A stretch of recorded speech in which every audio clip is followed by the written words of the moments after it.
नमस्कार दर्शक सब, मधुर मैथिली एकेडमी में अहाँ सबके बहुत बहुत स्वागत है। मधुर मैथिली एकेडमी में एक टीचर के पद पर सेहो ज्वाइन केलहुँ हैं, जैमें हम डेली मिथिला के क्लास लेब।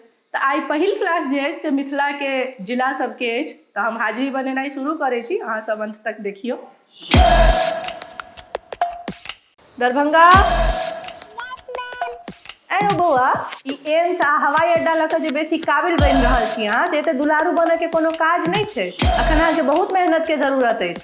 अहाँके अखन ई जल जमाव आ ट्रैफिक जाम वाला जे सब्जेक्ट है से बहुत कमजोर है, बुझलिए कि नहीं? बेसी इम्हर उम्हर में नहीं रहू। आ क्लास के दोसर स्टूडेंट सबके डरबे के काज नहीं छै जे हम मिथिला के राजधानी बनब तऽ बिहार के उपराजधानी बनब। अखन अहाँके स्मार्ट सिटी सब्जेक्ट क्लियर नहीं भेल है, आ खाली जिया सामा माई के नवाह केला से काज नहीं चलत। पढ़ाई लिखाई पर ध्यान दियो कनी।